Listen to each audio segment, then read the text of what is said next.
कोई जनपद का चुनाव पूरे शबाब पर पहुंच चुका है। समाजवादी पार्टी और भारतीय जनता पार्टी के जो प्रत्याशी हैं वो मेहनत कर रहे हैं। उनके साथ ही इस बार बहुजन समाज पार्टी ने भी काफ़ी मजबूत कैंडिडेट दिया है। सनी पाठक जी उनका नाम है और वो पूर्व सांसद सुरेंद्र पाल पाठक जी के बेटे। चलिए उनसे बात करते हैं और जानते हैं कि इस बार बसपा का जो समीकरण है वो कितना महत्वपूर्ण रहने वाला है और इस बार सनी पाठक जी अपनी टक्कर किसके साथ मान के चल रहे हैं। बसपा का वोट आप लोग निरंतर आप पीछे से देखते चले आ रहे हैं कि बहुजन समाज पार्टी का वोट कभी नहीं घटा, हमेशा बढ़ता ही चला आ रहा है। भले ही सीटें हमारी कम निकली हों पिछले चुनाव में, लेकिन हमारा वोट परसेंटेज कम नहीं हुआ। तो अब की में चूँकि सरकार विरोधी लहर भी बहुत ज़्यादा है, जो भारतीय जनता पार्टी के कुकृत्य रहे हैं उससे आदमी उकता गया है। बहुत सी समस्याएँ हैं जिससे आदमी पीड़ित है। यहाँ पे छुट्टा जानवरों की समस्याएँ हैं, महंगाई बेरोजगारी की समस्या है और बहुत ही ज़्यादा इन सब चीज़ों से आदमी परेशान है। बहुत ही उसको आप मतलब कहा नहीं जा सकता कि कितना परेशान है। तो वो हमारे लिए जो है वो हमारा बहुत बड़ा उसका जो सीधा जो उसका जो रिएक्शन है उसका फ़ायदा हमारी बहुजन समाज पार्टी को मिल रहा है। क्योंकि हमारी जो 2007 से 2012 तक बहुजन समाज पार्टी की सरकार रही, उसने सोशल इंजीनियरिंग पे काम किया है और सभी जाति विशेष को लेके चली है। ऐसा किसी भी नहीं किया कि किसी धर्म के लिए या किसी जाति के लिए काम किया, सभी जाति वर्गों के लिए काम करती चली आ रही है। तो इसलिए हमको इसका सीधा फ़ायदा, चूँकि अब इसके पूर्व में समाजवादी पार्टी की भी सरकार देखी जा चुकी है, भाजपा की भी सरकार देखी जा चुकी है। तो आदमी जो अपना उसका वो एक हिसाब लगा रहा है तो उसमें बहुजन समाज पार्टी को कहीं आगे पा रहा। भारतीय जनता पार्टी ने इस बार जो है फिर एक बार नितिन अग्रवाल पर विश्वास जताया है, तो आप अपनी टक्कर किसके साथ मान के नहीं, एक बार फिर नहीं, पहली बार कही है।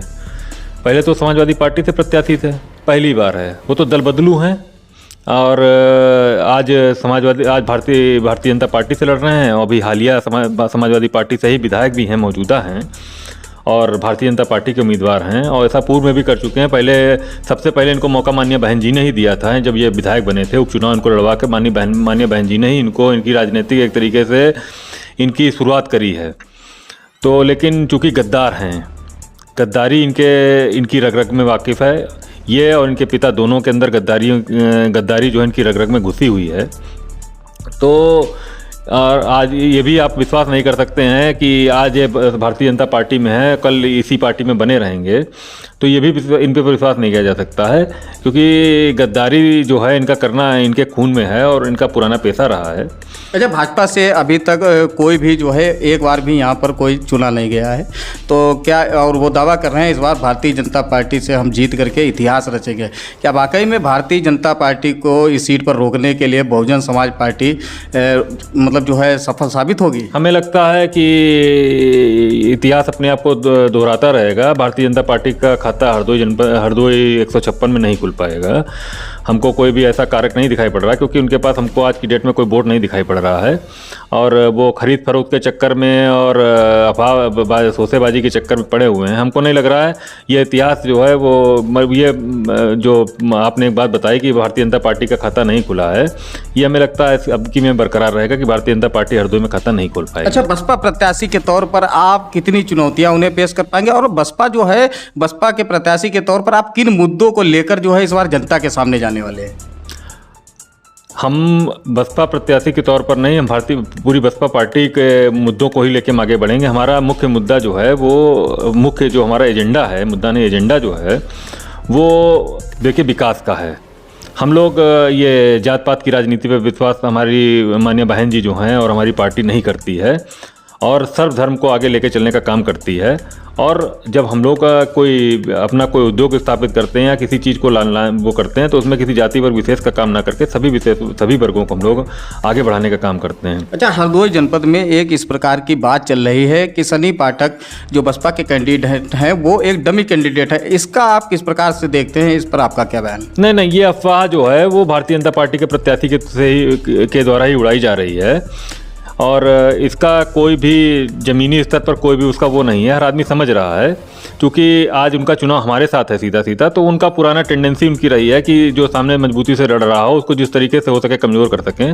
लेकिन उनका किसी भी, और हम तो ये भी कहते हैं कि अगर कोई भी उनको किसी को इस चीज़ का वो हो तो वो आखिर उनसे पूछ ले जाके कि आखिर कहाँ से क्या कर दिया जाके। हम लोगों की राजनीति पुरानी रही है, हमारे पिता सांसद रहे हैं और 96 में हम लोग चुनाव लड़े थे। सन 96 में ये हमारे खिलाफ चुनाव भी लड़ चुके हैं। इनके पिता जो है नरेश अग्रवाल, इनने मुक्की खाई थी हमारे पिता से लगभग ये 40 से 50 हज़ार वोटों से पीछे भी रहे थे 1991 में। 96 में ये कांग्रेस से लड़े थे, हमारे पिता भाजपा से लड़े थे। उस इलेक्शन में बसपा बहुजन समाज पार्टी के इलियास आजमी जो थे। 1991 में शायद, जहाँ तक मैं जानता हूँ, 1991 में आपके पिता जो हैं वो शाहबाज लोकसभा से सांसद चुने गए। 91 में सांसद रहे, भाजपा से सांसद थे। उसके बाद 96 वाला जो चुनाव हुआ था उसमें नरेश अग्रवाल जो थे ये भाजपा के, ये कांग्रेस के प्रत्याशी थे और बहुजन समाज पार्टी से इलियास आजमी प्रत्याशी थे और भाजपा से हमारे पिता प्रत्याशी थे। उसमें ये तीसरे नंबर पे गए थे। अच्छा, इस बार जो है एक और हरदोई में बात चल रही है कि आप एक संकल्प के साथ जो है आगे बढ़ रहे हैं, कि आपने संकल्प लिया है कि आप जो है नरेश अग्रवाल के परिवार को इस बार जीतने नहीं देंगे और अपने पिता को जो है श्रद्धांजलि देंगे। आखिर ये मामला क्या है? देखिए, ऐसा है कि ये जो आदमी जिसका आप नाम ले रहे हैं लगातार, नरेश अग्रवाल का, मैं तो नाम लेना भी पसंद नहीं करता हूँ। और इस व्यक्ति ने हरदोई के लगभग ऐसा कोई भी पुराना व्यक्ति नहीं है जो यहाँ पे, या पुराना परिवार नहीं है जिसकी इसने बेइज्जती ना करी हो। समझ में आया?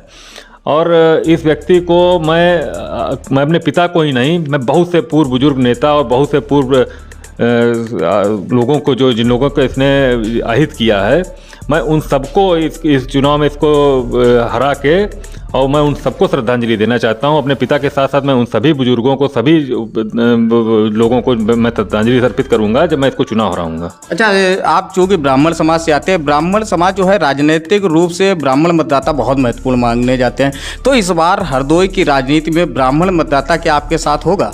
हमारे संग ब्राह्मण भी है, हमारे संग सभी, हमें हर जाति विशेष का, हर जाति धर्म का जो है हमको समर्थन प्राप्त है इस चुनाव में। इस चुनाव में आपको सभी जातियों का समर्थन प्राप्त है, तो इस बार क्या वाकई में बहुजन समाज पार्टी का हाथी सदर विधानसभा में दौड़ता हुआ दिखाई देगा? बिल्कुल दौड़ेगा, 100% दौड़ेगा, इसमें कोई शंका शुबा नहीं होनी चाहिए। अच्छा, आप अपना मुख्य मुकाबला किसके साथ मान के चल रहे हैं? मुकाबला तो नहीं, हाँ, दूसरे नंबर पे हमें मान के चलना है कि भारतीय जनता पार्टी दूसरे नंबर पे रहेगी हरदोई में, चूंकि सरकार में है और उनके पास जो है दुनिया की वो एक टेंडेंसी है चुनाव को हिंदू मुस्लिम में कन्वर्ट करना, फलाना करना, हमने तो बाकी चुनाव उनका बहुत पीछे है। दूसरे नंबर पर भारतीय जनता पार्टी रहेगी। मुकाबला किसी से नहीं, बहुजन समाज पार्टी बहुत आगे चुनाव लड़ रही है। बहुजन समाज पार्टी बहुत आगे चुनाव लड़ रही है। ये सनी पाठक है, बहुजन समाज पार्टी से सदर के प्रत्याशी हैं। चलिए आगे देखना होगा, 10 मार्च तय करेगा कि सनी पाठक का क्या होने वाला है और इस बार बसपा का हाथी सदर विधानसभा में दौड़ पाता है या भारतीय जनता पार्टी का कमल खिलेगा या समाजवादी पार्टी की ओर से साइकिल विधानसभा पहुंचेगी। आप सभी लोग हमारे साथ जुड़े रहिए और हमारे पेज को सब्सक्राइब करिए, लाइक करिए, कमेंट करिए। धन्यवाद।